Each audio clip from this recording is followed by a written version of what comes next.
Ça va faire 2 mois que Claude 3.5 Sonnet est officiellement sorti et il faut dire que ce dernier modèle continue d'énormément faire parler de lui, tant par son efficacité que par sa versatilité.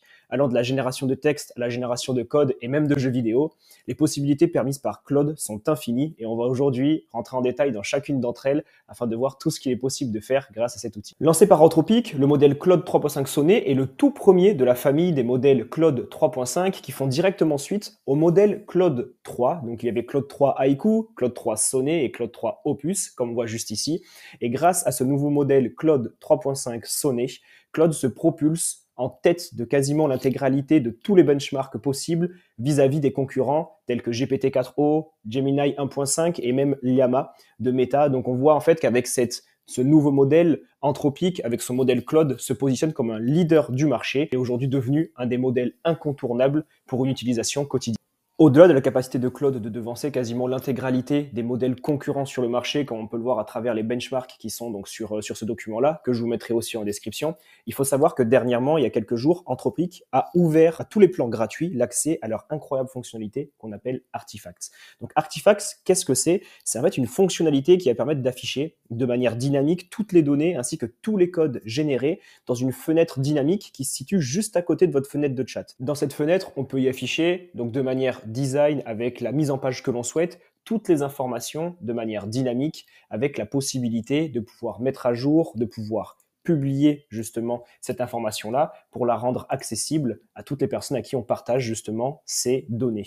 Donc c'est extrêmement intéressant puisqu'on peut créer des outils, on peut créer justement des tableaux de consultation et tous les outils et supports qui nous intéressent pour afficher de la manière la plus représentative possible les informations qu'on veut afficher. Donc ce que je vous propose, c'est qu'on rentre directement dans le vif du sujet en étudiant toutes les fonctionnalités à travers 15 cas d'utilisation différents qui nous permettront d'analyser des rapports et des corpus documentaires pour en créer des analyses détaillées, de pouvoir créer des mind maps, créer des schémas, on va pouvoir créer des articles SEO, et aussi des jeux flash, des pages de vente, créer des schémas dynamiques, des modules de quiz, des modules e-learning, des analyses de fichiers. On va pouvoir aussi créer des présentations, des formations, mais aussi comment utiliser la console de Claude pour pouvoir créer des prompts très personnalisés de manière à ce que vous puissiez vous adresser à l'IA de la meilleure manière possible. Avec cette formation, vous serez en mesure de maîtriser l'intégralité de ce que propose aujourd'hui Claude 3.5 Sonnet afin de pouvoir optimiser votre utilisation de l'outil et faire en sorte de l'intégrer au mieux dans votre quotidien de travail. Pour commencer, ce qu'on va faire, c'est qu'on va se rendre directement sur Claude de manière à faire un petit tour, un tour d'horizon rapide de l'interface. Donc, une fois que vous arrivez sur Claude, il y a une interface qui est assez épurée, assez simple. Vous avez ici la fenêtre de chat dans laquelle vous pouvez choisir les différents modèles que vous avez à disposition. Vous pouvez également donc avoir des questions qui sont déjà pré-remplies pour vous accompagner dans la rédaction de prompts. Vous pouvez utiliser un projet, donc c'est l'équivalent un petit peu des GPTs. On fera un focus détaillé dessus juste après. Vous pouvez également y ajouter du contenu, donc du contenu fichier et également du contenu photo. Et vous pouvez voir également toutes les fonctionnalités expérimentales qui sont actuellement activées. Donc là, en l'occurrence, en ce moment, Anthropic est en train de tester comme fonctionnalité le latex rendering, qui est le fait d'afficher des équations directement donc via une interface mathématique comme celle-ci. Ensuite, vous avez ici toutes les nouveautés qui apparaissent donc avec un petit bandeau comme celui-ci. Donc dès qu'il y a des nouveautés, à chaque fois ça apparaît sur cette page d'accueil-là.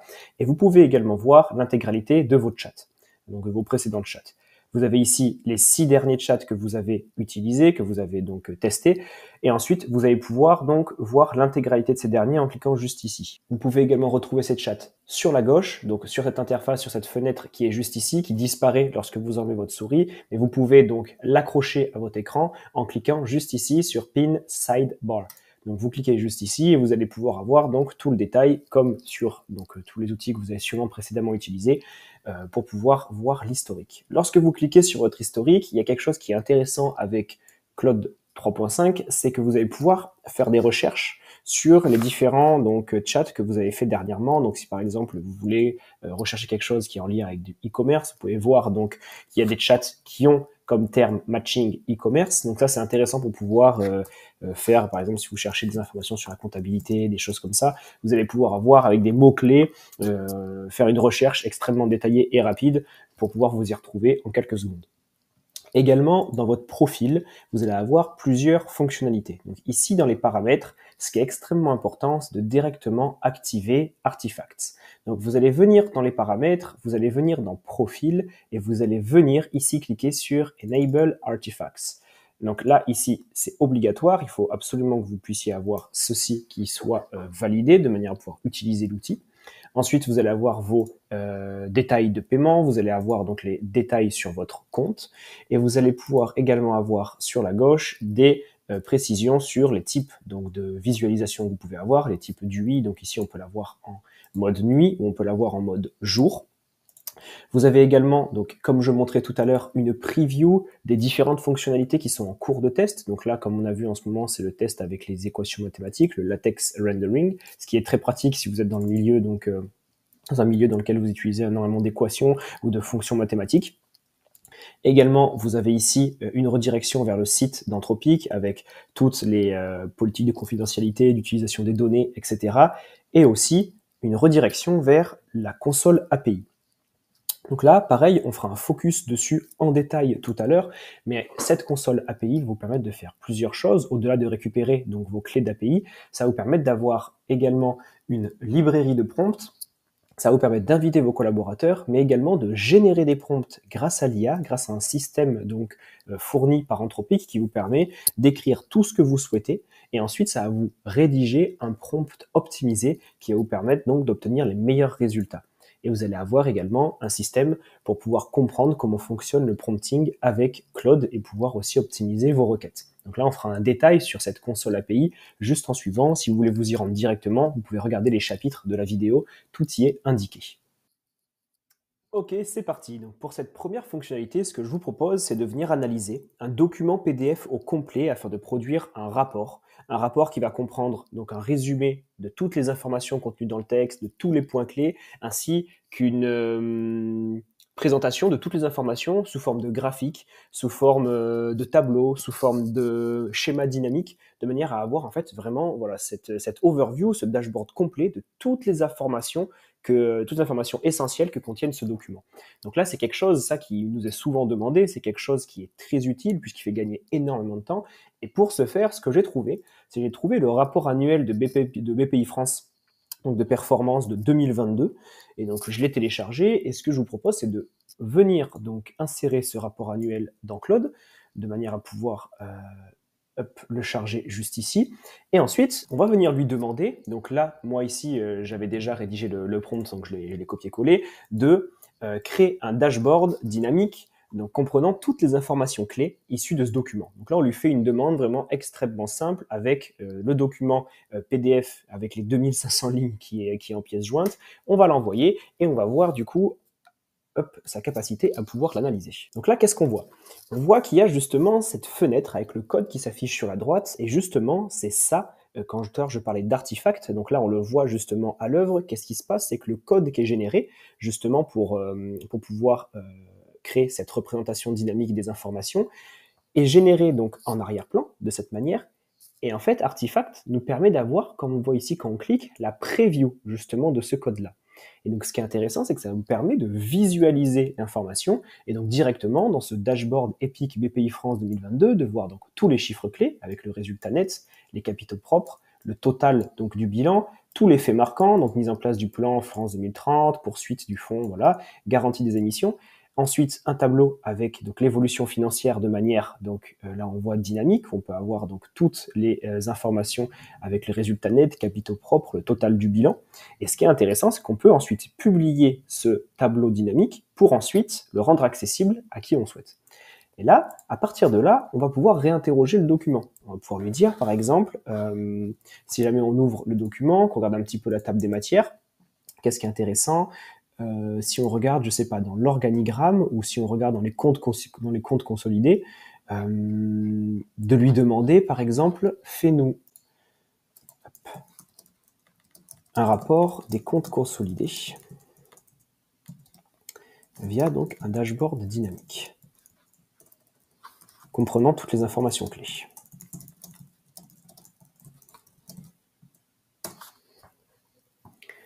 Même chose ici, il va venir réinterroger le document Donc ici, on aurait pu également lui dire d'annexer sa réponse directement à la suite du précédent dashboard. Ici, je lui ai pas dit, on va voir s'il va le faire par défaut. Mais auquel cas, même s'il ne le faisait pas, on aurait juste besoin de lui redemander d'ajouter justement cette information à la suite de l'information précédente pour pouvoir justement afficher toutes ces infos. Ok, donc là on a le second rapport, donc le dashboard des comptes consolidés EPIC BPI France 2022. On voit donc le résultat net, 880 millions, avec justement la comparaison par rapport à l'année précédente, moins 20%, également l'évolution des capitaux propres, le total du bilan, la quote-part du résultat MEE, ainsi que l'évolution financière avec donc ce tableau dynamique, toutes les informations, et ensuite des petites fenêtres qui permettent d'avoir l'évolution financière, le bilan avec la répartition donc justement de ces postes du bilan et également le compte de résultat. Donc là, on voit qu'en quelques clics, on a pu faire une analyse donc précise, complète de toutes les informations. Donc quand je dis toutes les informations, c'est les informations qu'on a souhaitées, qui sont issues de ce document de plus de 80 pages et qui nous permet de mâcher énormément de boulot. Donc bien sûr qui nécessite toujours une double vérification de manière à ce que les données qui ont été prises en compte soient les bonnes. Mais théoriquement, si le document transmis en amont est clair, la réponse de sortie le sera également. Donc on peut constater ici à quel point Artifacts permet, donc via Claude 3.5 Sonnet, d'obtenir des informations très précieuses et surtout déjà valorisées, déjà mises en page, qui nous permettent simplement de cliquer sur publier. Donc on va publier et copier le lien. On a donc ce lien qui apparaît et qui va nous permettre de consulter toutes ces informations simplement via donc une URL comme celle-ci. Donc, ce qui est assez fou, c'est que selon vous, vos cas de figure, selon vos besoins et selon les informations que vous avez besoin d'analyser ou de représenter, ça peut vous permettre d'économiser énormément de temps. Au-delà, il y a également quelque chose que je souhaitais vous présenter, c'était également le fait de pouvoir personnaliser les types de résultats que vous avez et qui apparaissent donc ici dans l'évolution financière, le bilan ou le compte de résultats. Il faut savoir que ces graphiques, vous avez intégralement la main dessus. Soit si jamais vous êtes à l'aise avec le code, de manière à reprendre le code pour pouvoir y changer les types de représentation, les types de couleurs. Mais si vous n'êtes pas à l'aise avec le code, que ce dashboard vous satisfait et que vous souhaitez changer la couleur, vous pouvez très bien dire à Claude, change la couleur du vert par du rose, et vous pouvez également lui dire, si jamais vous avez une palette de couleurs, par exemple, associée à votre entreprise et que vous voulez que ce rapport matche à votre identité visuelle, vous pouvez très bien lui copier-coller la palette ou aller chercher, par exemple ici sur le site Adobe Colors, une palette qui vous correspond. Par exemple, on va venir sélectionner une palette assez représentative pour qu'on voit la différence. On va venir prendre cette palette, par exemple. Donc, on va venir prendre la palette qui est juste ici. On va venir donc la copier et on va venir directement la coller en demandant donc de reprendre le tableau. Donc ici, on va reprendre même le dashboard. Reprend le dashboard des comptes consolidés et modifie donc les couleurs afin que le rapport corresponde à notre identité graphique. Et là, on va venir coller le fichier. On va venir l'envoyer. Ok, donc après quelques secondes, ce qu'on peut voir, c'est que toutes donc, les informations qu'on souhaitait, notamment au niveau des couleurs, ont été représentées avec donc le panel, avec la palette qu'on avait mis en insert juste avant.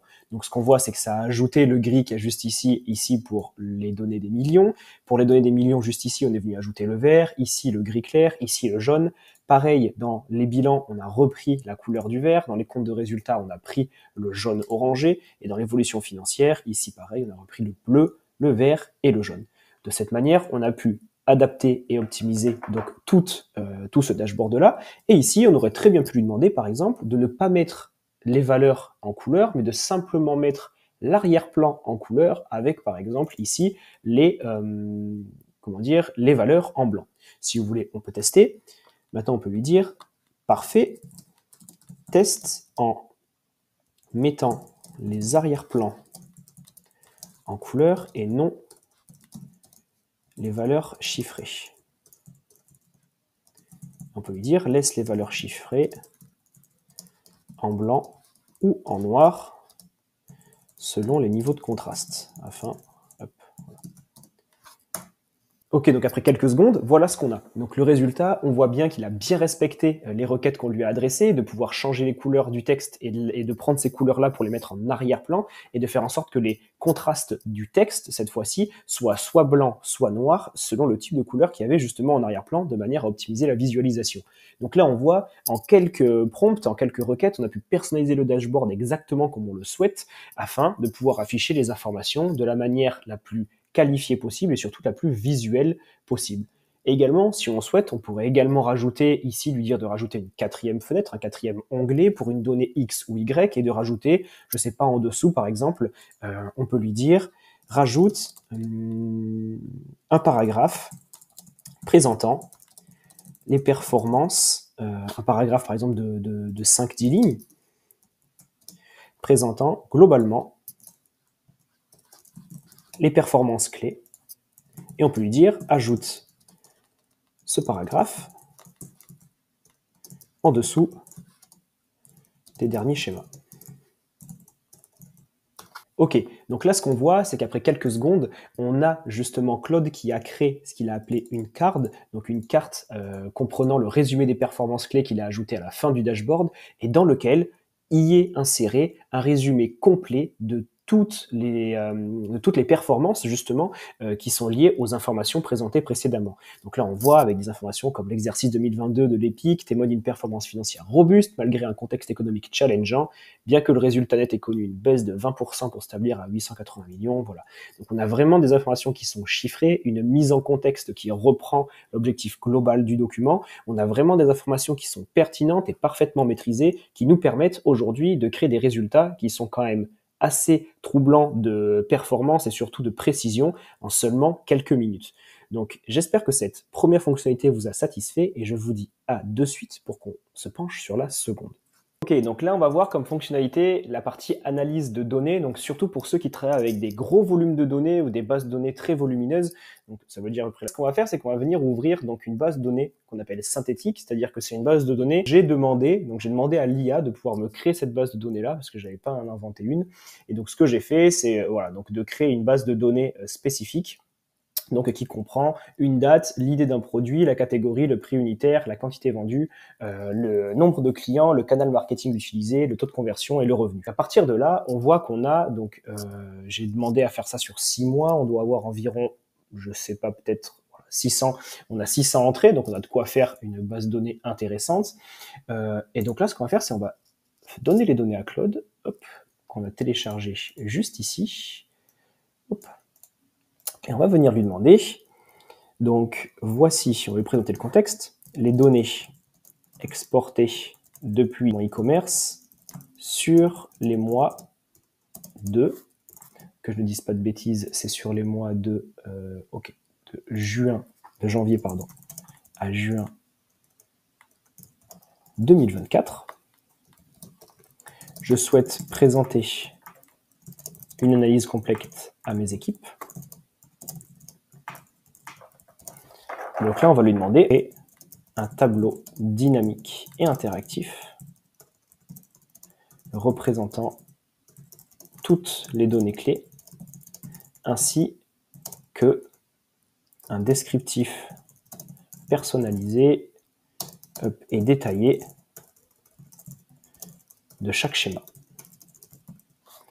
On va envoyer ça donc une nouvelle fois à notre ami et on va voir en fait ce qu'il va être en mesure de nous proposer ici. Ok, donc là l'analyse est terminée. Donc là qu'est-ce qu'on voit? On a un tableau de bord e-commerce de janvier à juin 2024 avec une vue d'ensemble, une vue donc catégorisée par donc catégorie de ce qui a généré le plus de ventes, catégorie de chiffre d'affaires, les différents canaux de vente, ainsi qu'une vue d'ensemble où on a le chiffre d'affaires, le nombre de commandes ainsi que le panier moyen. Nous, ce qui nous intéressait, en fait, c'est d'avoir ces informations-là également avec donc un descriptif en dessous. Ici, on voit que le descriptif, il l'a mis donc sur la gauche, donc dans la partie chat. Et donc ici, ce qu'on va lui demander, c'est donc d'ajouter toutes donc les recommandations et analyses du coup textuelles que tu viens de faire. Donc on va dire ajoute, pas ajouter, directement dans le tableau de bord. Et là, on va lui dire utilise une UI moderne et design afin de correspondre avec notre identité de marque.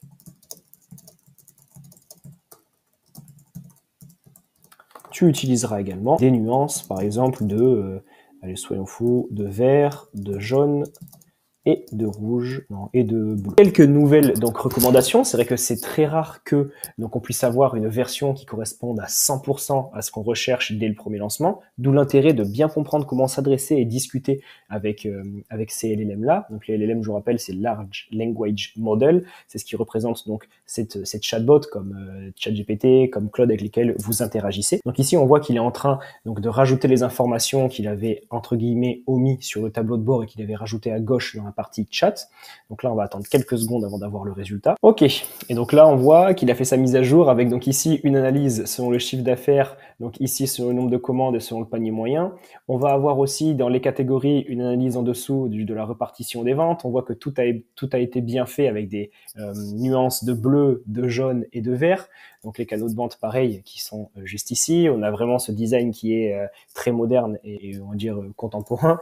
Les recommandations ici en termes d'optimisation du SEO, renforcement de l'email marketing, amélioration des canaux sous-performants, diversification des produits. Donc on a vraiment quelque chose d'interactif qu'on peut à nouveau pendant une réunion, proposer directement à l'affichage juste simplement à l'aide d'un lien. Et si ensuite, derrière, vous voulez exporter ces données-là de manière à pouvoir les utiliser directement dans un rapport, vous pouvez très bien dire, par exemple à Claude, super, maintenant, je souhaite utiliser toutes ces données dans un rapport PowerPoint, par exemple, si vous utilisez PowerPoint ou Canva. Hop, exporte-moi toutes donc, les données ainsi que les recommandations par page afin que je puisse rapidement créer le support. Une fois, vous échangez vraiment de manière collaborative avec cet outil, de manière à ce que il ne vous réalise pas le travail, mais vous le mâche une nouvelle fois. Il faut vraiment garder. Voilà un petit peu ce que ça va vous permettre de faire, c'est que vous allez avoir une page donc 1 qui s'appelle vue d'ensemble avec les chiffres d'affaires mensuels. Si jamais vous utilisez donc n'importe quel outil, même si vous mettez ça sur Excel ou n'importe où, un schéma simplement avec 6 entrées, c'est extrêmement simple parce que toutes les données qui étaient justement intégrées là-dedans, tout a été résumé, tout a été additionné, donc le travail a déjà été mâché pour vous. Et là ensuite, vous avez la page 2, répartition des ventes par catégorie avec l'analyse. Donc là, voilà, toutes les données, vous pouvez les avoir à copier-coller directement sur, on va dire, la plateforme que vous souhaitez si vous ne voulez pas utiliser donc la version, comme on avait fait juste ici, de tableau de bord. Et ensuite, grâce à ça, vous êtes en mesure d'avoir vraiment un outil pour pouvoir analyser vos bases de données qu'elles fassent 10 comme 600, 1000 ou 2000 lignes.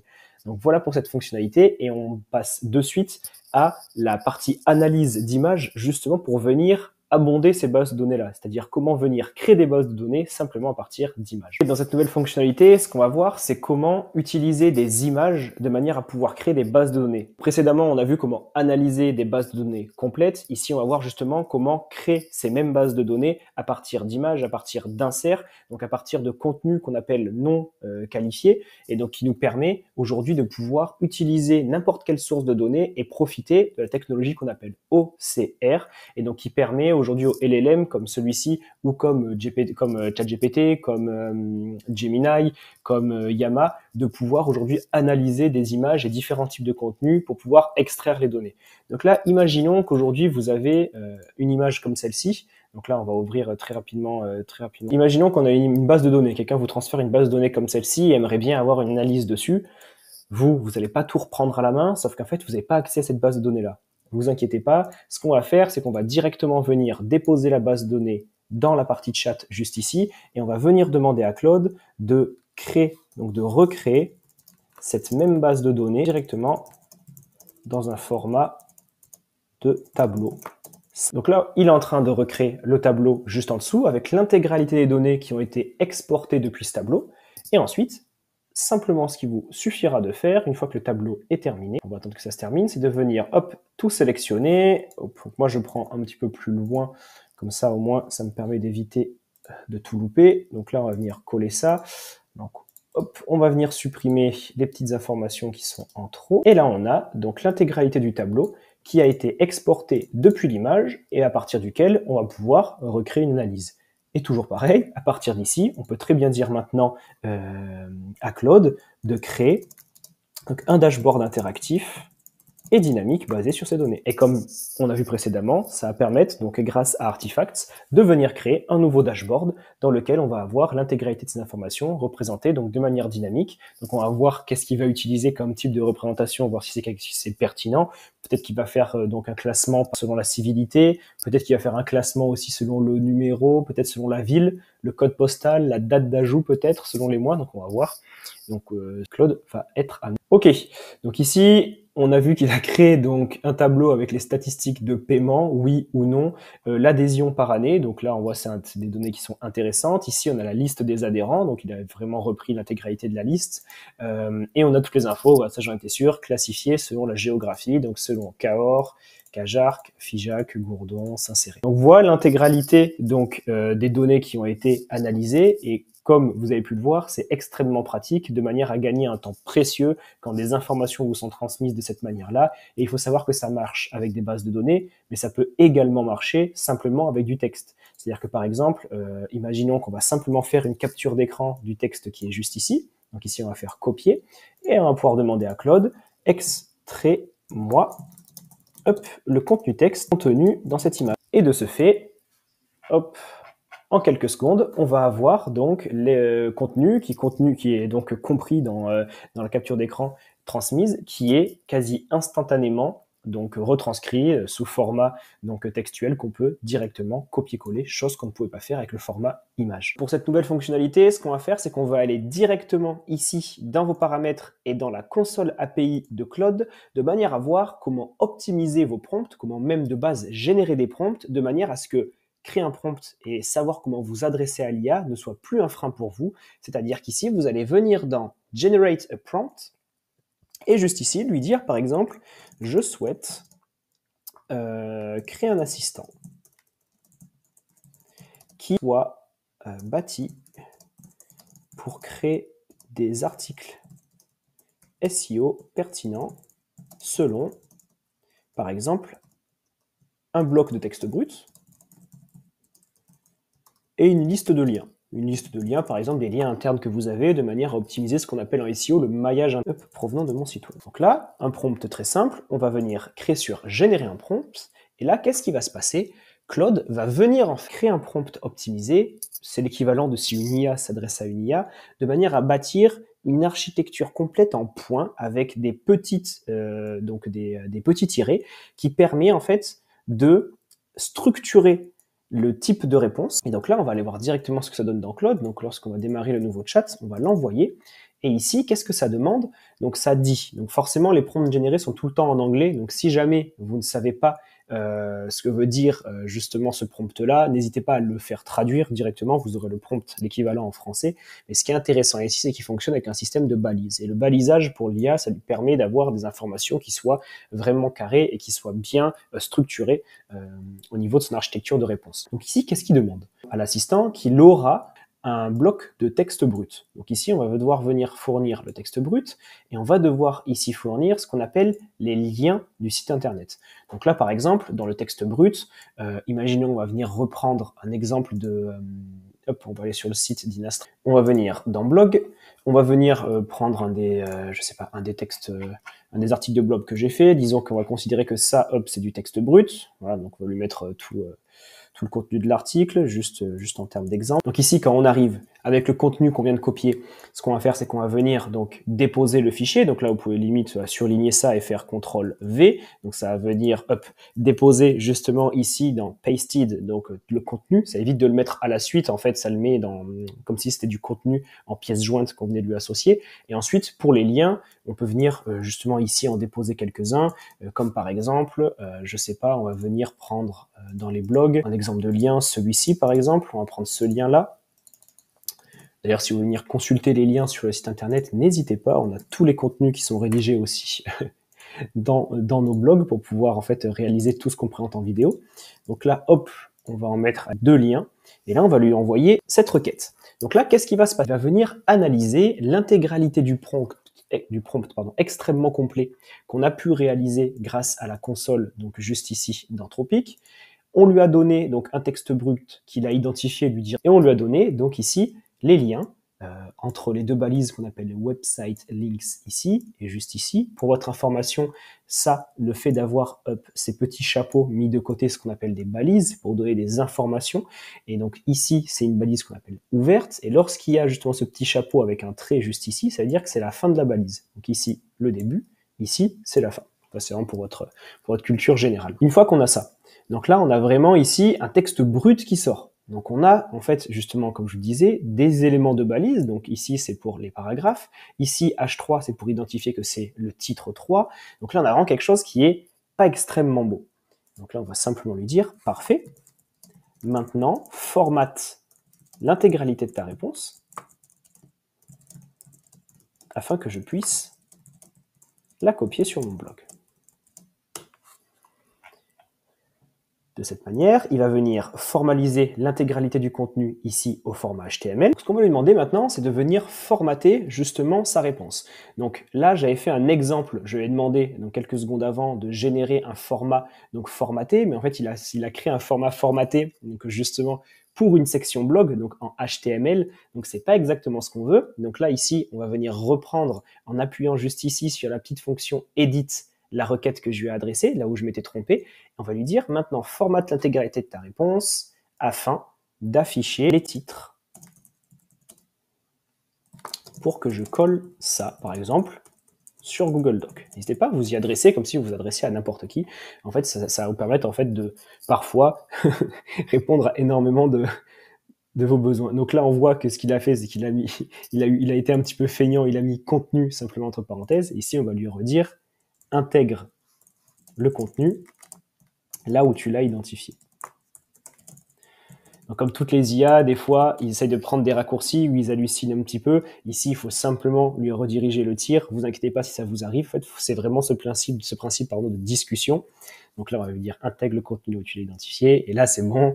Maintenant qu'on l'a tenu par la main, il nous a rédigé le contenu. Donc là, on voit, donc si on regarde juste ici, qu'ici, on a un titre 1. Ici, on a des titres 2. Et ici, on a des titres 3, donc c'est parfait justement pour votre référencement. On peut lui demander également d'ajouter, comme pour tout article de blog, des références pour mettre des screenshots, des images. Et on peut également voir où est-ce qu'il a mis justement les hyperliens pour pouvoir faire des références à nos précédents contenus.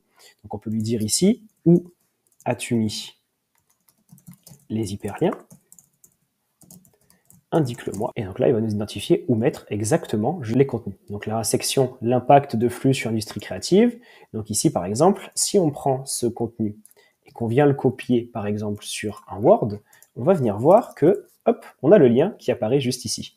Donc là, maintenant, vous avez votre contenu que vous allez pouvoir venir prendre en intégralité. Vous allez pouvoir venir coller, par exemple, ici sur un fichier Google Doc, et vous avez l'intégralité de votre contenu que vous allez pouvoir reprendre à la main de manière à ajouter votre touche, de manière à y ajouter donc les screenshots, les images, les bonnes redirections, de venir reprendre quelques textes pour que vraiment vous ayez un contenu qui soit pertinent et un contenu qui soit adapté à votre cible, sachant que l'objectif ici est de vous mâcher un maximum de travail de manière à ce que vous puissiez en faire le plus possible, en le moins de temps possible, et non pas venir remplacer, ça c'est vraiment ça qui est important, non pas venir remplacer justement votre expertise en faisant en sorte que l'IA fasse tout pour vous.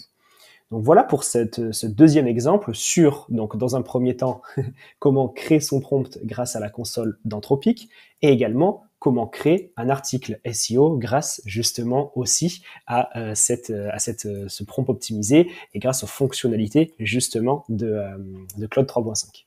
Donc là, je vous dis à de suite pour une nouvelle fonctionnalité. Une fonctionnalité de Claude qui avait fait énormément parler d'elle lorsqu'elle était sortie est celle des projects. Donc les projets, c'est l'équivalent des GPTs, donc chez ChatGPT pour ceux qui ont déjà testé. Et donc ici, ça va être en fait de créer des assistants que vous avez déjà entraînés soit sur des données, soit avec, on va dire, des prompts spécifiques et qui vont vous permettre aujourd'hui de vous accompagner sur des tâches récurrentes pour lesquelles vous les avez entraînés. Donc ici, on va créer un projet, j'en avais déjà créé un là il y a quelques minutes pour entraîner donc un modèle sur les produits que nous vendons chez Inastra et les services. Donc imaginons, on va l'appeler donc Inastra et on va l'appeler, on va dire, assistant projet, par exemple.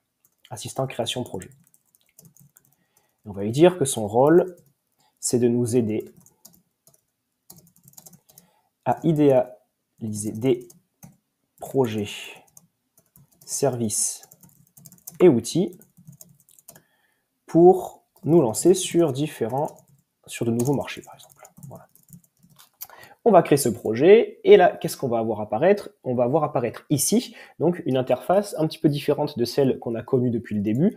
Et donc ici, qu'est-ce qui va se passer? On a une fenêtre qu'on appelle Project Knowledge, donc c'est la base de connaissances du projet, dans laquelle on va pouvoir ajouter du contenu. Donc le contenu, vous allez pouvoir venir soit donc l'ajouter en cliquant, soit venir en faisant un drag and drop. Donc il faut attendre juste quelques secondes. Vous inquiétez pas s'il apparaît pas, il apparaît à chaque fois qu'il est chargé. Et vous allez voir qu'ici vous avez donc plusieurs informations. Ici le pourcentage du total de connaissances utilisées. Vous pouvez aller jusqu'à 100% forcément. Et vous pouvez aussi mettre en place ici ce qu'on appelle des instructions personnalisées. Donc par exemple, c'est des instructions que on va dire l'assistant va utiliser en permanence. Donc par exemple ici on va lui dire utilise pour chaque demande l'intégralité du contexte d'Inastra afin de voir si le projet, le produit ou le service discuté est viable et représentatif de ce que nous proposons déjà, par exemple. Si là, on veut un assistant qui puisse nous mettre en perspective des fois des idées qu'on a et avec lesquelles donc, on aimerait avoir un second retour. Hop. On va sauvegarder les instructions.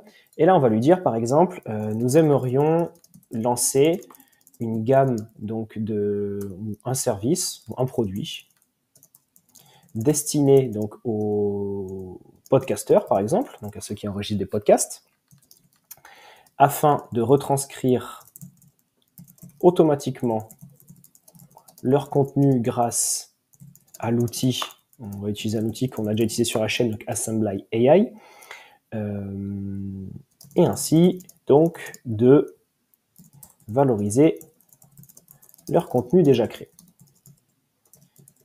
On va envoyer ça et on va voir à quel point donc l'assistant va prendre le contexte par rapport à ce que nous on propose. Donc le temps qu'il fasse la réponse, nous ce qu'on lui a proposé ici, c'est vraiment une description basique de ce qu'on propose chez Inastra avec nos solutions sur mesure, notre gamme de produits qui s'appelle iAmigo et vraiment toutes les informations sur ce qu'on propose dans nos éducations, nos formations en entreprise, les différentes communautés qu'on a sur Internet, la chaîne YouTube, les tutoriels, les newsletters, etc. Et donc avec ça, on voit qu'ici, il nous a fait une réponse qui est vraiment parfaitement structurée, où il y a marqué « D'après les informations fournies sur Inastra, le projet que vous proposez pour les podcasteurs semble tout à fait aligné avec les services et l'expertise de l'entreprise. Voici pourquoi ce projet pourrait être viable et représentatif de ce que Inastra propose déjà. » Et là, ce qui est bien, c'est que ça permet justement, tout à l'heure on discutait d'idéalisation, c'est pareil ici, c'est de pouvoir en fait mettre sur papier des idées qu'on n'aurait peut-être pas eues ou d'avoir en fait un retour qu'on n'aurait peut-être pas anticipé de la part de quelqu'un qui nous connaît déjà. Et donc ici, on va avoir donc solution sur mesure basée sur l'IA, optimisation des processus, iAmigo. Donc bien que ce nouveau produit ne fasse pas partie de la gamme iAmigo existante, il pourrait potentiellement y être intégré ou constituer une nouvelle offre complémentaire. Et donc par exemple, on pourrait lui dire dans le cadre où nous souhaiterions intégrer ce nouveau produit ou service, produit/service, quel nom lui donnerais-tu par exemple? Et à partir de là, vu qu'il connaît un petit peu les idées de noms que nous on a déjà avec nos produits, donc là en termes de cohérence, il va par exemple chercher différents en fait propositions. Donc nous on a déjà chez Inastra les iAmigo Chatbot, Callbot et Search. Et donc là, lui, il a appelé ça iAmigo Pod Script. Donc il explique pourquoi, il utilise le préfixe iAmigo, descriptif pod pour les podcasters et script donc pour la transcription. Donc voilà, c'est un exemple qui pourrait effectivement donc bien s'adapter par rapport à ce qu'on a déjà. Et donc voilà, ça vous permet aujourd'hui de créer des assistants. Ces assistants-là, ça peut être des assistants qui sont faits pour vos mails, ça peut être des assistants qui sont faits pour vos rapports, par exemple pour certains clients que vous leur adressez toutes les semaines. Si par exemple vous êtes une agence marketing et que vous rédigez donc des rapports de performance hebdomadaires de vos publicités en ligne, vous pouvez très bien utiliser donc ces types d'assistants. Vous pouvez utiliser également ces assistants pour faire des réponses aux appels d'offres. Vous avez vraiment en fait des cas de figure qui sont quasiment infinis et aujourd'hui pour lesquels vous allez pouvoir être en mesure d'ajouter beaucoup de contenu dans votre base de connaissances. Vous allez pouvoir créer donc des prompts et créer justement des instructions qui sont vraiment très précises et qui vous permettront d'avoir justement des réponses de qualité. Après avoir vu ces premières fonctionnalités, on va en voir une que j'utilise énormément donc dans mon quotidien de travail et chez Inastra pour pouvoir créer en fait des schémas, des organigrammes de manière quasiment automatisée. Donc de manière à pouvoir créer des schémas comme celui-ci, on va pouvoir avoir donc de manière automatique tout un organigramme qui se crée. Donc là, on voit que c'est quelque chose, c'est un processus plutôt, mais on peut avoir très bien des organigrammes complets comme ceux qui sont affichés à l'écran juste ici grâce à cet outil qui s'appelle Mermed Chart. Donc très très pratique, vous avez donc il est gratuit, c'est-à-dire que vous avez jusqu'à 5 diagrammes gratuits à utiliser donc sur votre compte gratuit. Moi ça me suffit amplement pour pouvoir faire ce que j'ai à faire dessus. Et donc là, ce que vous pouvez faire, c'est de venir par exemple donc prendre un exemple de diagramme qui est fait sur la plateforme. Donc vous, lorsque vous allez arriver sur cette plateforme, donc le lien sera en commentaire, vous allez venir cliquer sur Nouveau diagramme.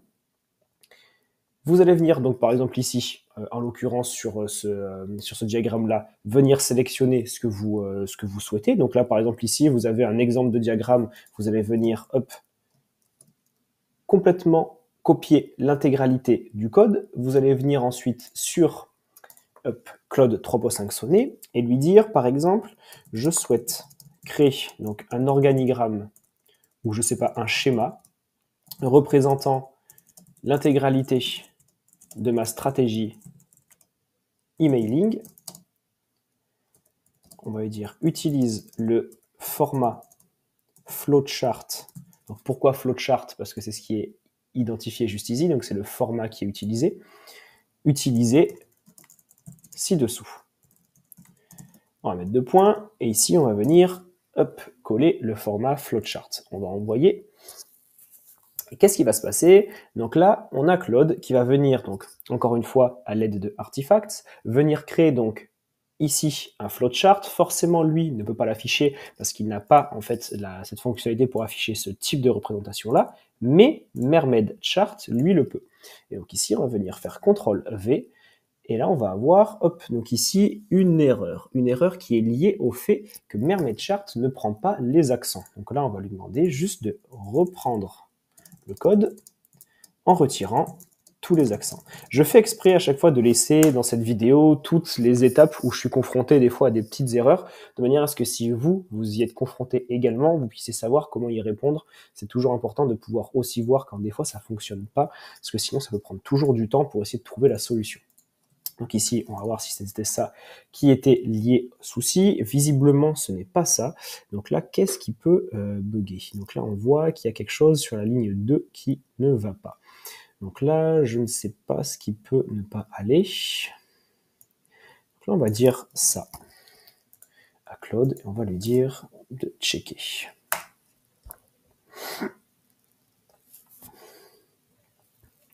On lui a envoyé le message d'erreur. Visiblement, hop, il a l'air d'avoir compris.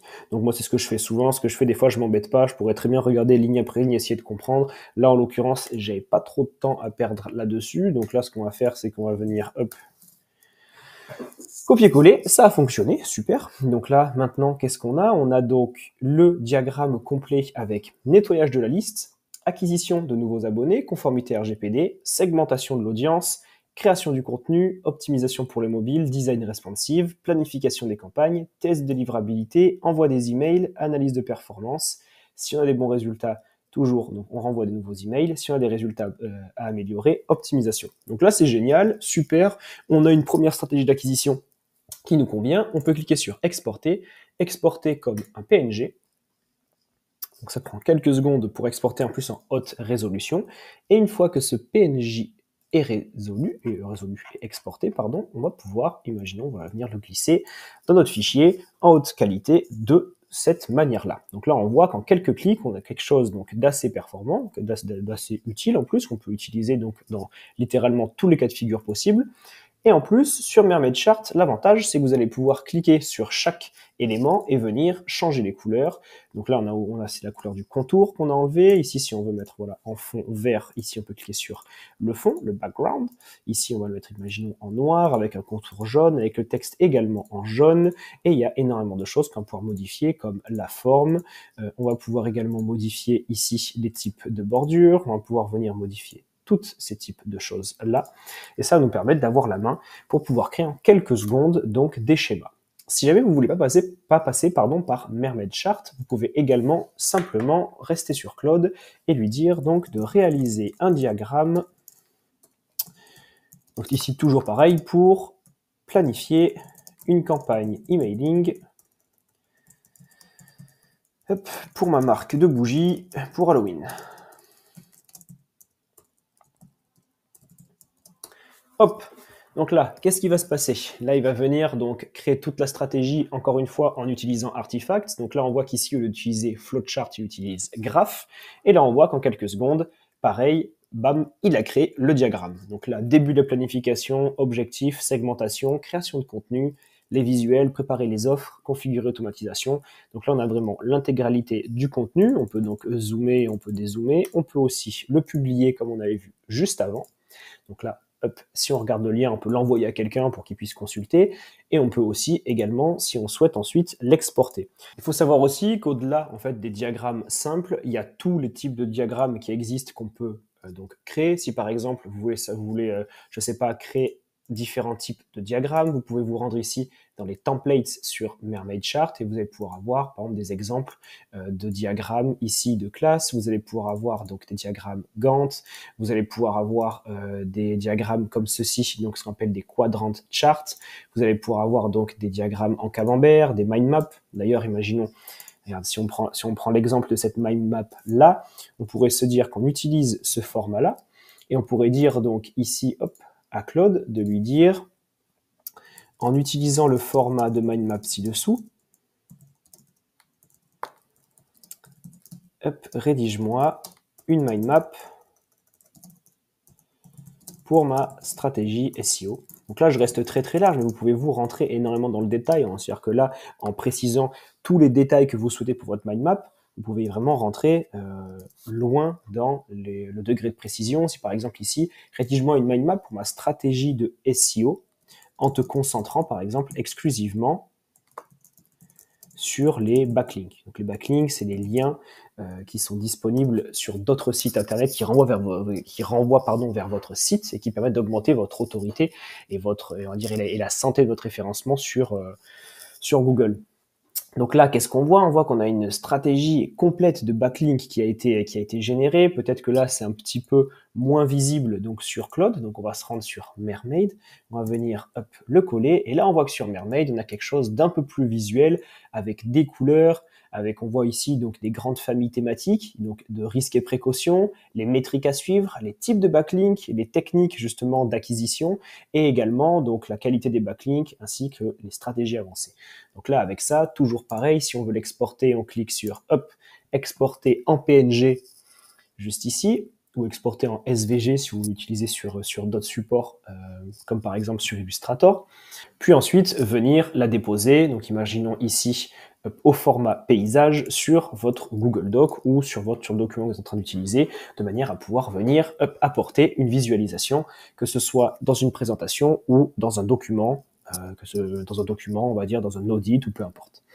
Donc voilà pour cet exemple justement d'utilisation des diagrammes, des schémas et des visuels en utilisant donc Claude 3.5 avec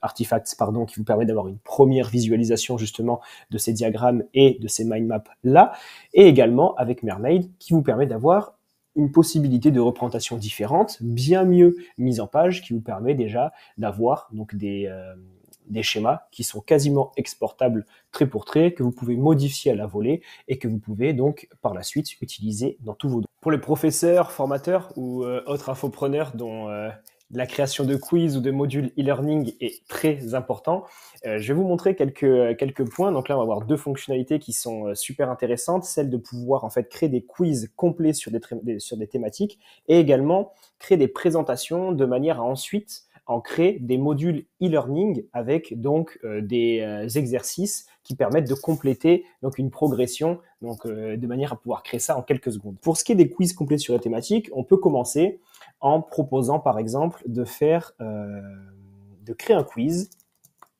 On va lui demander donc directement créer un quiz sur les victoires et défaites de Napoléon, par exemple, via un quiz dynamique et interactif avec donc une interface moderne. On va envoyer ça à notre ami donc Claude 3.5 et on va voir ce qu'il va être en mesure de proposer avec la fonctionnalité, encore une fois, d'Artifacts. Donc là, il rédige le code et je vous reprends dès qu'il a terminé. Donc là, on a la première version du code, donc le quiz sur les victoires et les défaites de Napoléon. Donc première question, quelle bataille est considérée comme la plus grande victoire de Napoléon? Donc là, on va dire que c'est Austerlitz, super, c'est ok. Ensuite, quelle bataille a marqué la première défaite majeure de Napoléon? En vrai, je le sais pas, honte à moi, mais je crois que c'est le Trafalgar exactement. Où Napoléon a-t-il remporté la bataille des 3 empereurs? C'est à Friedland. Non, donc là, voilà, erreur. Hop, ici, quelle bataille a conduit à l'exil de Napoléon sur l'île d'Elbe? Et donc là, on va dire Waterloo, c'est pas celle-là non plus. Suivant.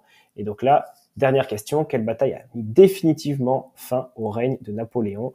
Et là, on va dire que c'est Waterloo. Et là, c'était la bonne. Terminé. Vous avez obtenu 3 sur 5. Recommencez le quiz. Et donc là, on voit qu'en quelques secondes, on a pu créer un quiz sur une thématique avec une UI, donc une interface déjà préconçue, qu'on va pouvoir encore une fois publier en appuyant en bas à droite juste ici, publier et copier le lien apparaît, et on a notre quiz qui apparaît directement à l'écran et qu'on peut directement donc lier ou envoyer à n'importe qui. Bien sûr, vous ne pouvez pas récolter les informations, donc c'est-à-dire que si jamais vous voulez connaître les données, si vous voulez avoir, par exemple, comme le proposent les formulaires Google Forms, ces données-là qui remontent dans un fichier, par exemple dans un Google Sheet, c'est pas possible. Donc c'est pour ça qu'ici, il va falloir utiliser le code de manière à pouvoir soit créer votre propre outil sur votre interface, soit sinon de demander à Claude de vous exporter de manière manuelle les contenus sous forme textuelle et à vous de reprendre sur l'outil que vous utilisez ces contenus-là.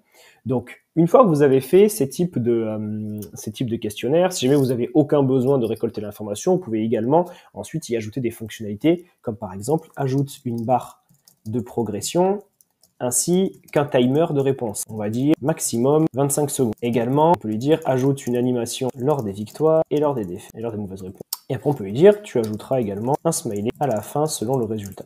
De manière à pouvoir personnaliser un petit peu tout ça. On peut lui dire, essaye d'adopter un ton un peu plus fun. Là, ces exemples-là, c'est pour vous montrer à quel point on peut aller, en termes de personnalisation, loin dans ces exemples de quiz. On aurait pu également lui demander de changer les couleurs. On aurait pu également lui demander de centrer justement ce bloc au milieu de l'écran, l'étendre sur la largeur de l'écran, faire en sorte qu'on ait, par exemple, un questionnaire qui soit sur une seule page. Donc là, en fait, il faut vraiment que vous partiez du principe que la seule limite, c'est celle de votre cerveau et celle de votre créativité, et qu'à partir de là, vous êtes en fait maître de tout ce que vous êtes en mesure de créer. C'est-à-dire que si vous avez la moindre idée, vous pouvez le faire, il suffit juste en fait de le formater, de l'idéaliser ici, donc dans votre petite boîte de discussion, et Claude se chargera ensuite de faire la suite. Donc ici, toujours pareil, on a le même quiz qui apparaît, le quiz napoléonien fou, avec donc le timer juste ici. On va voir ce que ça fait lorsque on répond pas.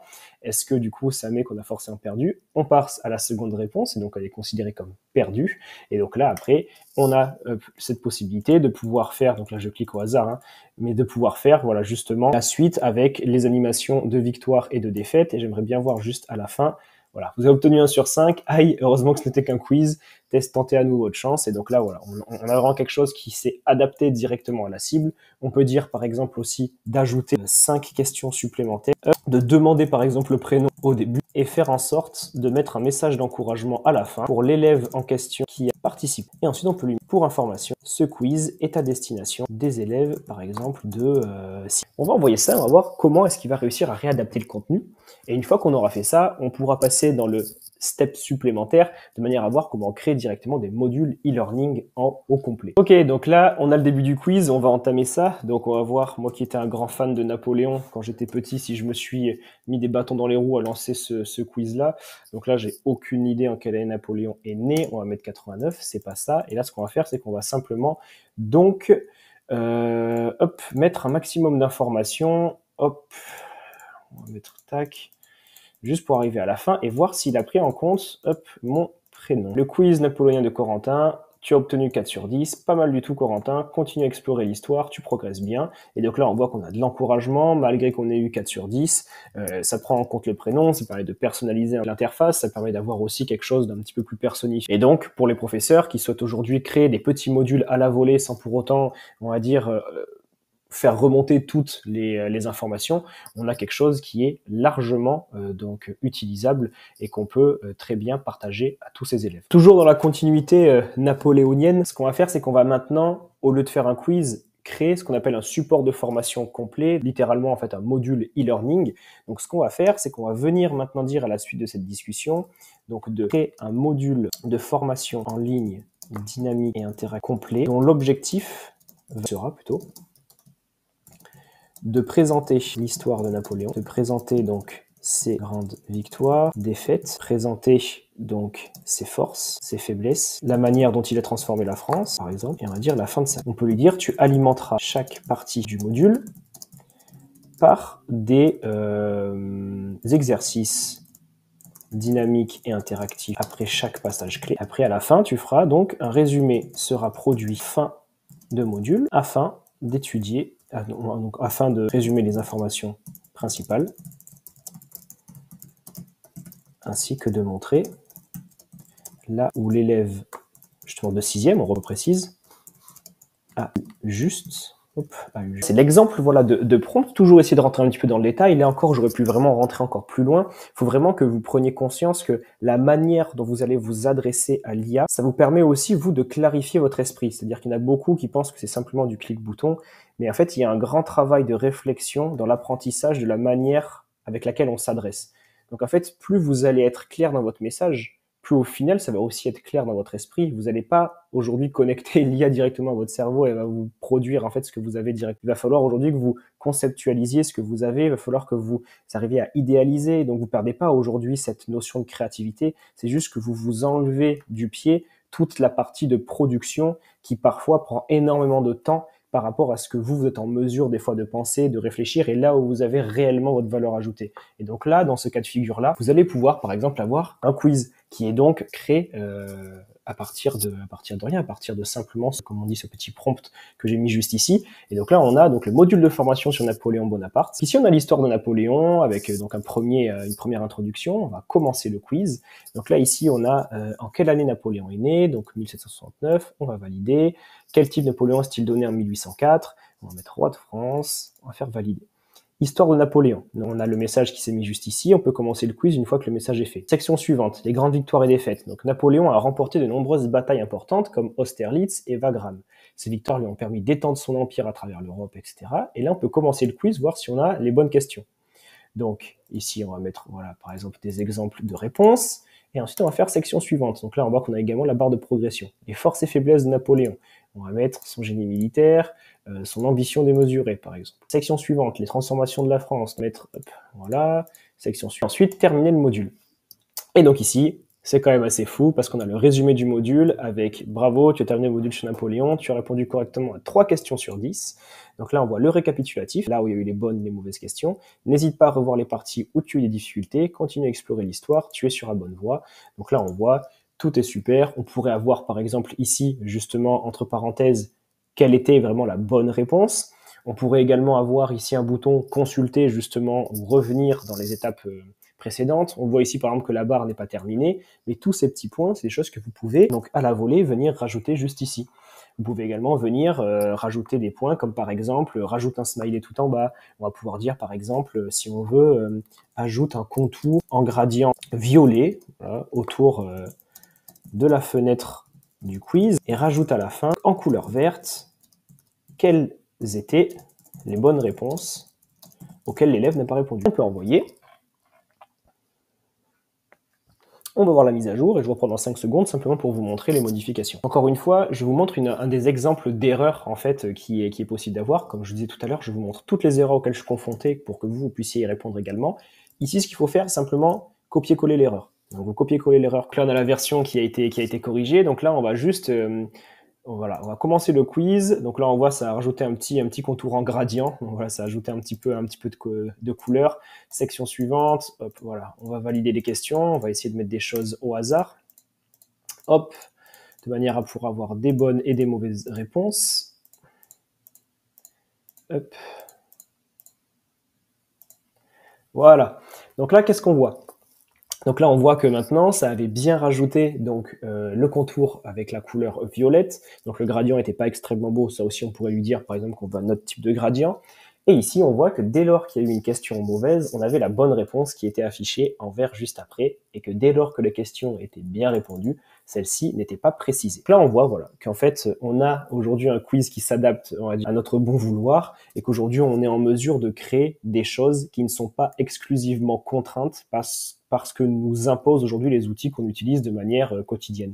Et surtout, il faut savoir qu'aujourd'hui, c'est quelque chose qui peut être créé gratuitement. Donc là, c'est vraiment fou. Aujourd'hui, ce qu'on peut être en mesure de produire à l'aide de juste de ses petites mains, avec une seule personne, est en mesure de produire justement des contenus comme celui-ci, qui était avant réservé exclusivement à des équipes qui avaient justement la possibilité de production nécessaire pour pouvoir faire ce type de contenu, ainsi que les outils parfois coûteux qui aujourd'hui, à l'époque, mettaient une barrière à l'entrée pour pouvoir faire ce genre de module-là.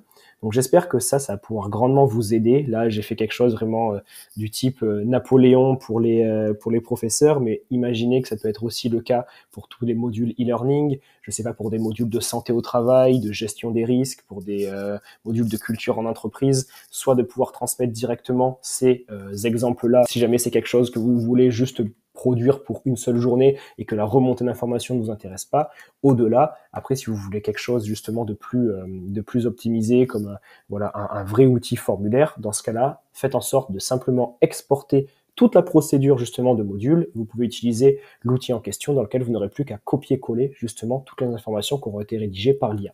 Donc voilà pour cette nouvelle fonctionnalité et on va de suite passer à la suivante. Parfait, maintenant à continuer le tutoriel, il y a quelque chose qui risque d'énormément vous intéresser. Donc là, ce qu'on va faire, ce serait de créer une page de vente dynamique, une landing page ou une home page, donc pour un site web, pour un produit, pour un SaaS, pour n'importe quoi, directement justement grâce à Artifact. Donc là, ce qu'on va faire, c'est que moi, je suis allé sur la page de vente d'Inastra.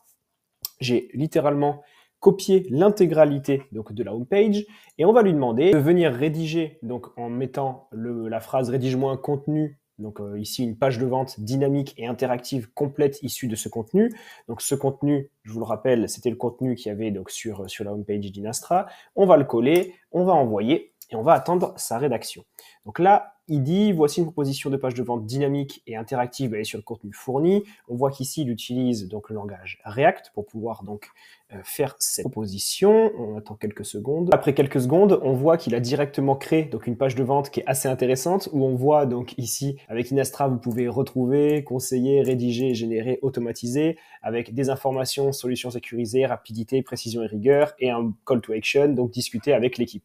Donc là, on voit qu'on a quelque chose d'assez intéressant, en quelques secondes de vraiment optimiser, où on peut lui dire, par exemple, garde cette même structure. Et là, on peut lui dire, par exemple, ajoute un gradient dynamique en arrière-plan. Qu'est-ce qu'on pourrait lui demander d'autre? Ajoute des références clients. On peut lui demander également, ajoute des cas de figure et des exemples de prestations, et ajoute une présentation de l'équipe. On va lui demander ça, et on va voir ce qu'il va être en mesure de nous produire en quelques secondes. En ligne, donc là, on voit qu'en arrière-plan, on a un gradient dynamique, donc voilà, qui évolue avec différentes couleurs. Donc on voit qu'on a ce gradient-là qui tourne justement autour du bandeau. On a le orange qui passe de droite à gauche, donc on a quelque chose de vraiment sympa. Ici, on a toujours, comme on a dit tout à l'heure, et en dessous, il a ajouté, donc ils nous font confiance, les réalisations donc qu'on a déjà fait, notre équipe, et avec un bouton discuter avec l'équipe. Donc là, quelque chose d'assez simple. On voit la vitesse à laquelle on peut déjà donc imaginer des premières pages de vente. Et un autre exemple donc que j'avais fait juste avant, on voit ici qu'il avait généré un autre type, par exemple, de page de vente. Ici, beaucoup plus moderne et beaucoup plus fin, je trouve, où il a mis donc ici une image, créez votre propre IA, nous sommes là pour développer votre propre IA, bâti sur vos données, adapté à vos enjeux, sécurisé et privé. On a vraiment quelque chose, je trouve, sur ce type de sortie qui est très très moderne, j'adore, avec marqué donc nos solutions, notre équipe d'experts, avec à chaque fois ce qu'on appelle les placeholders, où on va pouvoir du coup mettre à chaque fois les images, et avec à chaque fois, il nous faut confiance, donc les références, on va pouvoir voir plus, discuter avec l'équipe, voir la démo. Donc là, on a quelque chose qui est vraiment, on va dire, moderne. Et si par exemple, vous faites plusieurs tests et qu'il y en a un que vous préférez en termes de format, mais que l'autre vous préférez le fond, ben regardez, ce que je vais faire, c'est que lui, je vais prendre le contexte, donc je vais prendre le code, et je vais venir donc chercher la précédente discussion dans laquelle on était juste avant. Donc il me semble que c'était celle-ci. Et là, on va lui dire, garde le même contenu, mais adapte lui, donc ce qu'on appelle l'interface. Lui, ça veut dire user interface, c'est vraiment toute la partie visible, on va dire, de l'iceberg. Donc garde le même contenu, mais adapte lui de manière à ce qu'elle corresponde,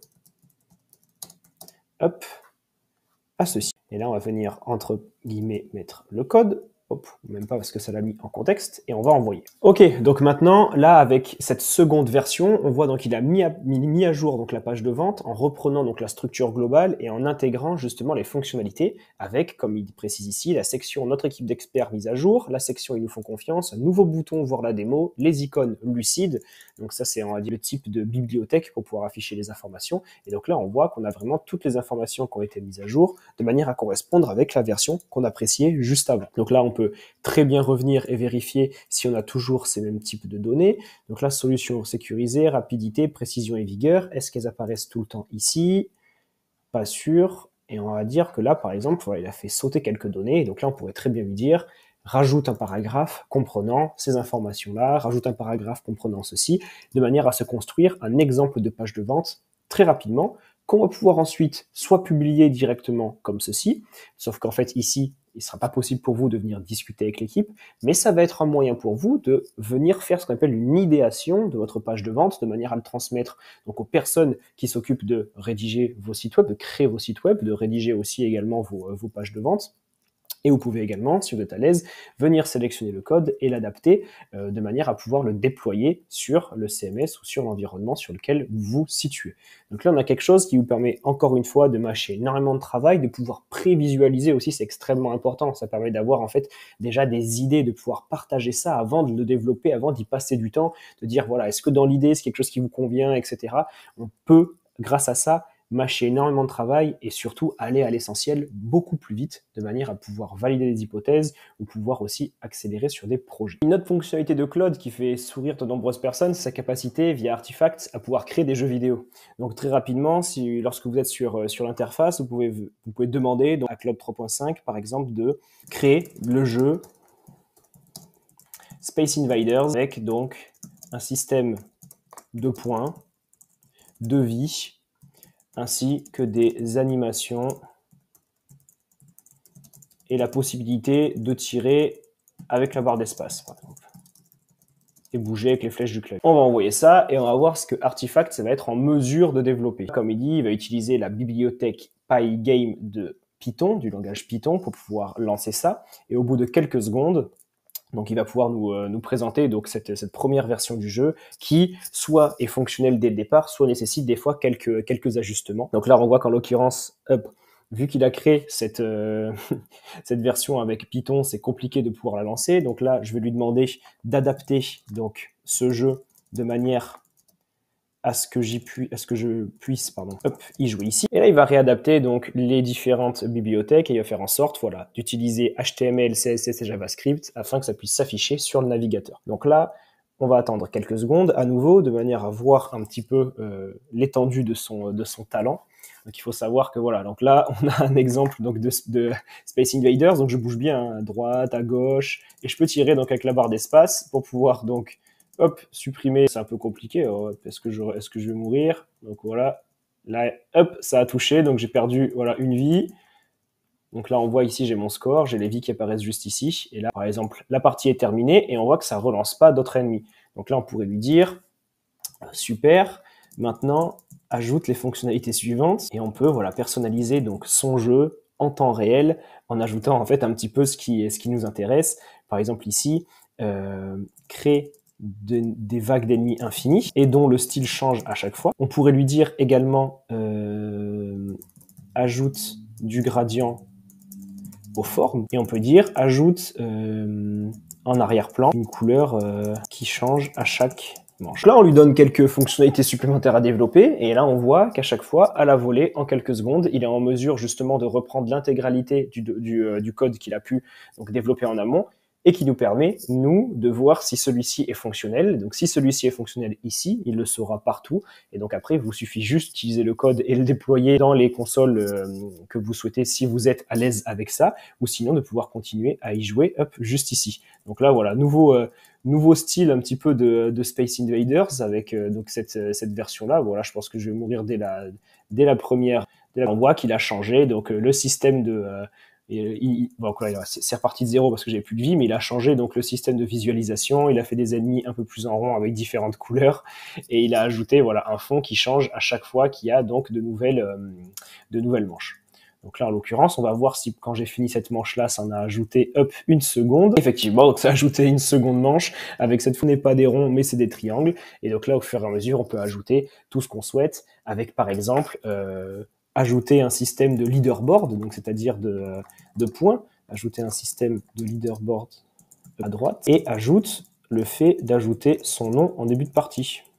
Et comme ça, pour les aficionados des anciens jeux des années 70-80, ça va être de pouvoir avoir le même type de jeu qu'il y avait dans les salles d'arcade où on rentre et on peut rentrer son prénom de manière à apparaître en tête à chaque fois du classement. Donc voilà aujourd'hui là où est-ce qu'on en est, c'est-à-dire qu'on est en mesure, en quelques clics, de pouvoir développer des jeux fonctionnels. Il faut savoir que là, il y a quelques jours, dans la précédente newsletter, donc on envoie avec Inastra, qui s'appelle généré en temps réel par l'IA. Il y a des personnes qui ont pu jouer à un jeu Doom qui était généré à l'instant T par une IA générative, qui générait les images du jeu tellement vite que ça permettait à la personne de pouvoir jouer dans un environnement quasiment dynamique. Donc c'est assez fou. Donc là, ici, dans la seconde version, on voit qu'on peut rentrer son nom. Donc on va mettre Corentin, on va faire commencer le jeu.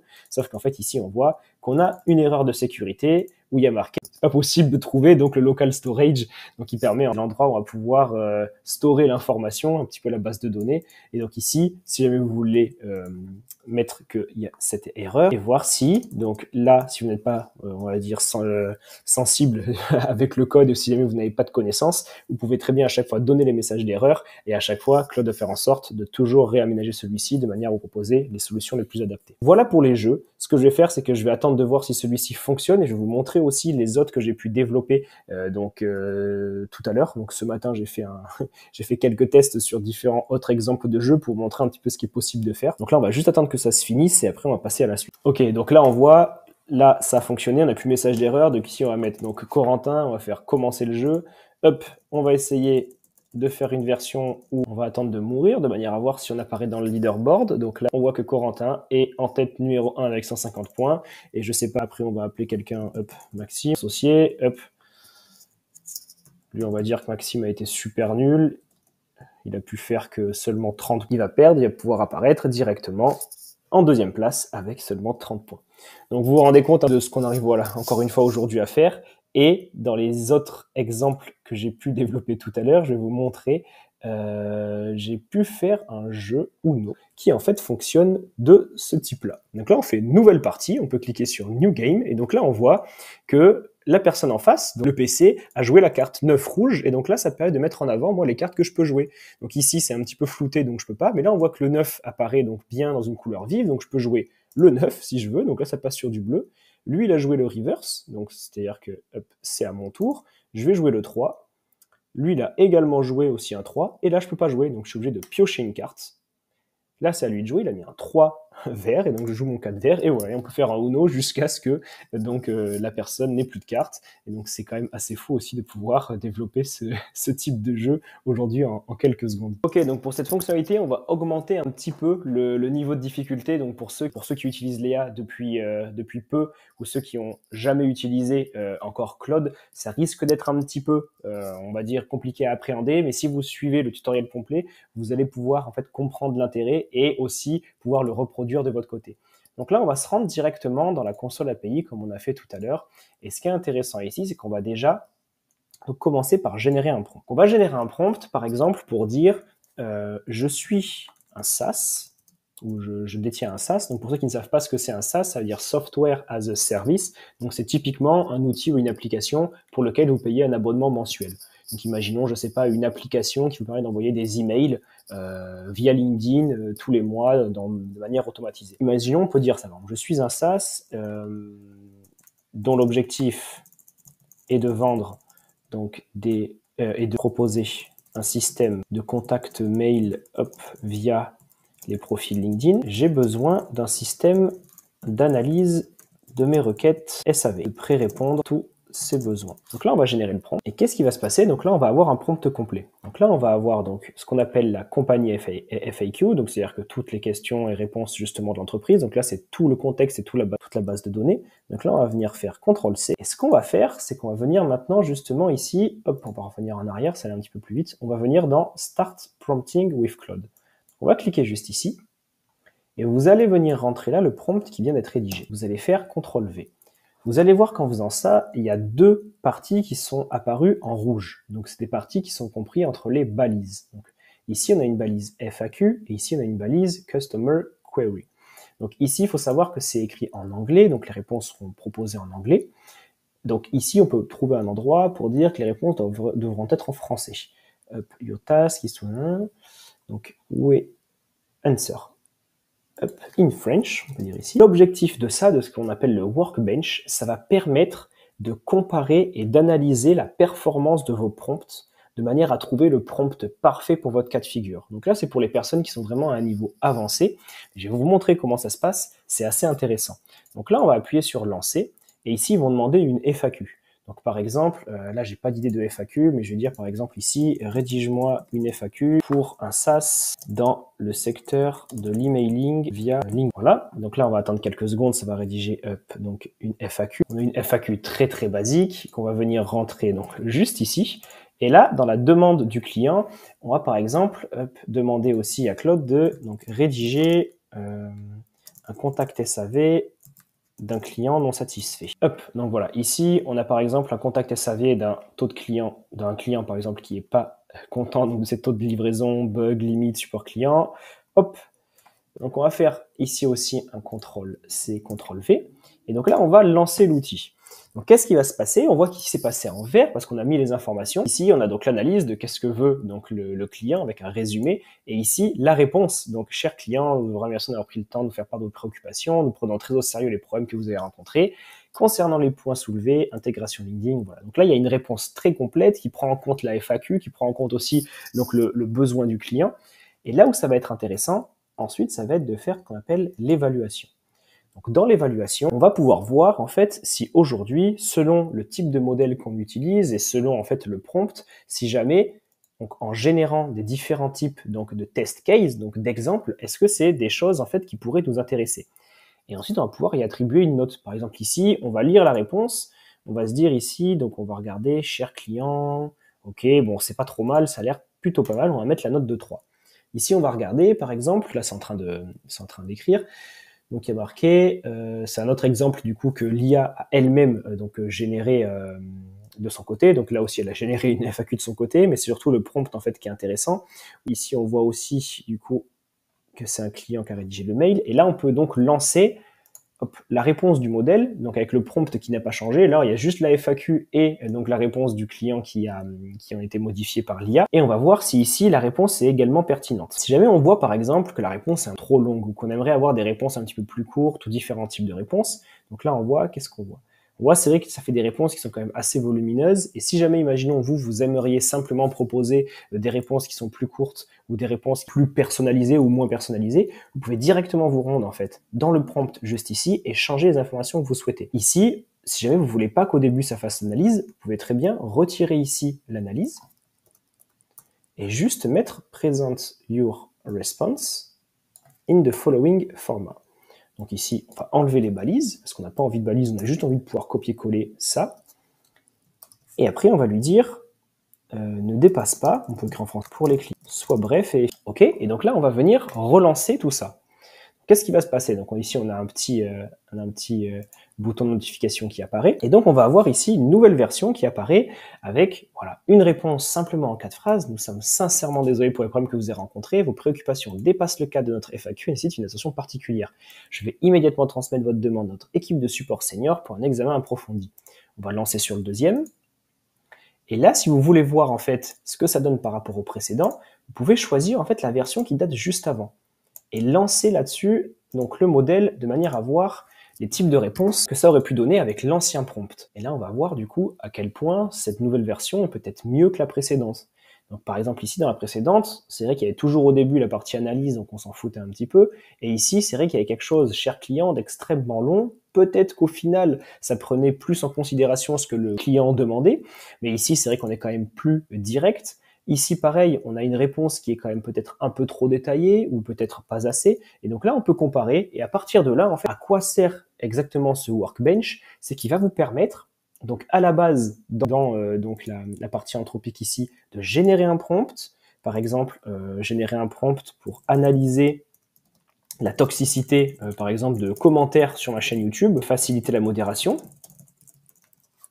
Donc ici, ça va générer un prompt. Une fois que ce prompt, on est OK et qu'on le trouve vraiment sympa, on appuie sur continuer, on attend quelques secondes, ça nous renvoie juste ici, donc dans la partie Workbench.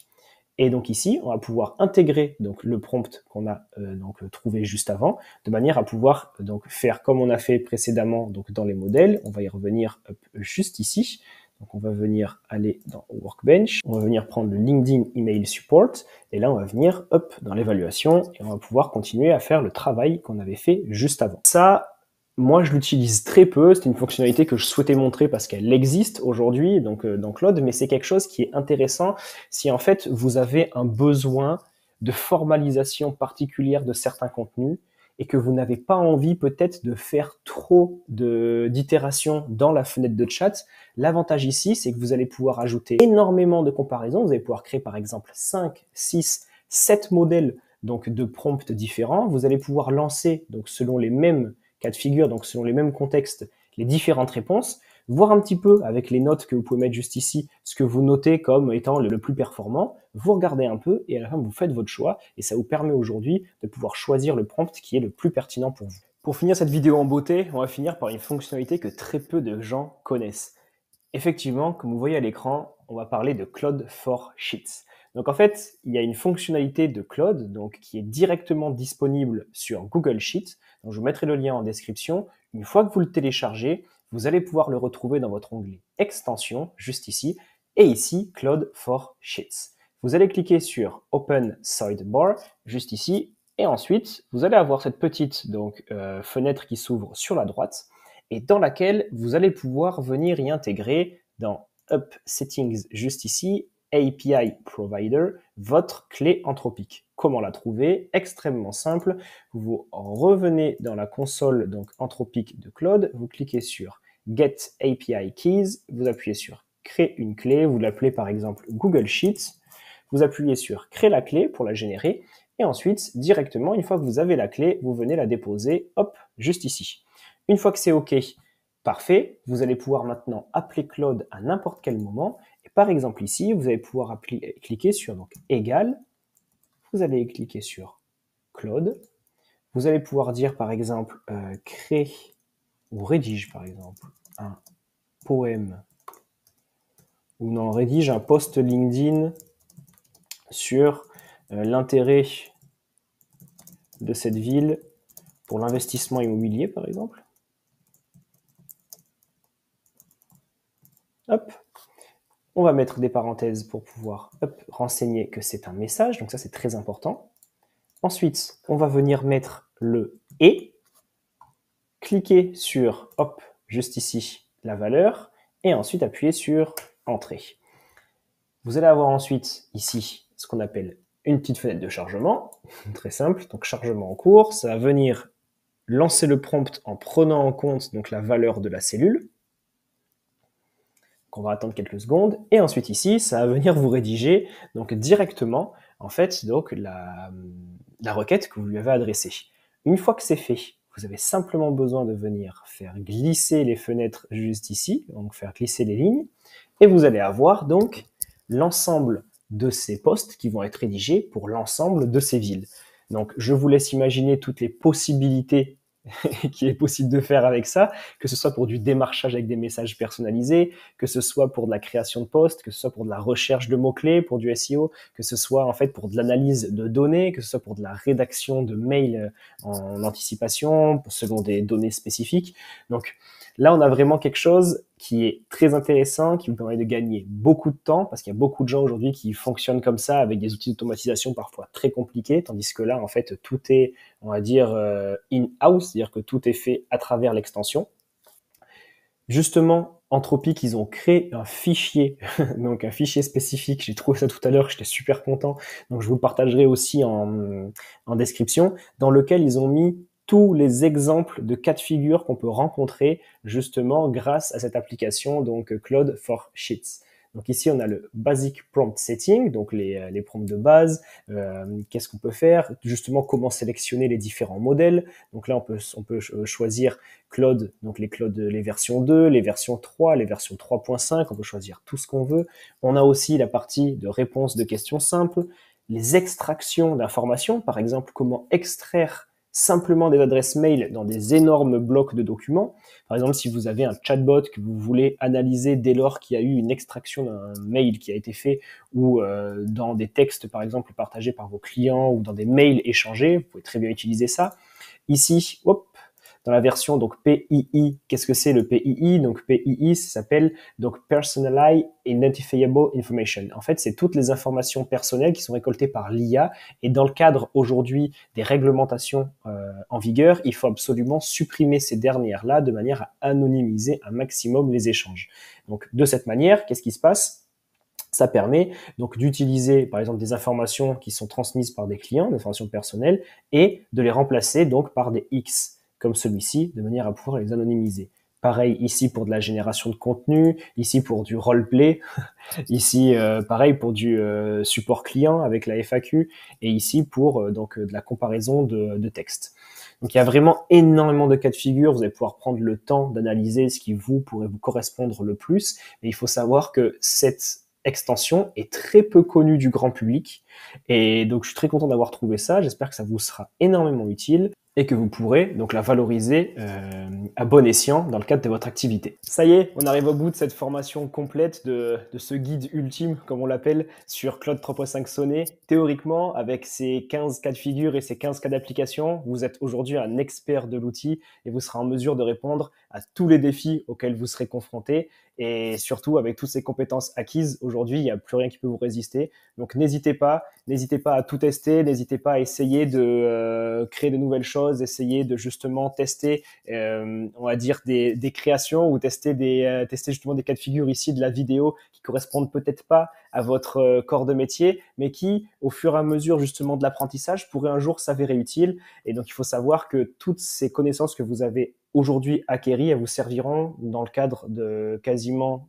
toute l'utilisation aujourd'hui que vous allez faire de tous vos outils, de tous vos outils en intelligence artificielle, dans le sens où ici, ce qu'on a vraiment voulu mettre en avant dans la vidéo, c'est à quel point je peux orienter ma demande de manière à ce que l'IA puisse aujourd'hui parfaitement la comprendre pour, grâce à l'incroyable technologie qui aujourd'hui a été mise en avant et qui est en train d'être développée avec toutes les fonctionnalités qui s'ajoutent mois après mois, avec la course aussi à l'innovation et différents outils, je peux bénéficier justement du maximum de ce qui est aujourd'hui disponible sur le marché. Donc c'est vraiment cette réflexion-là, à travers toutes les vidéos que j'ai de mettre en avant, c'est de voir comment aujourd'hui on peut en tirer un maximum profit tout en gardant toute notre créativité, tout en gardant tout le potentiel qui nous est vraiment propre à chaque individu et pouvoir justement utiliser ces outils comme des extensions un petit peu de son cerveau, de ses mains ou de sa connaissance. Donc je vous dis à très vite, j'espère que cette vidéo vous a plu. Si ça vous a plu, n'hésitez pas à vous abonner, à liker et à commenter, c'est la meilleure chose que vous pouvez faire pour aujourd'hui nous soutenir et nous accompagner. Et je vous dis à très bientôt pour une nouvelle vidéo.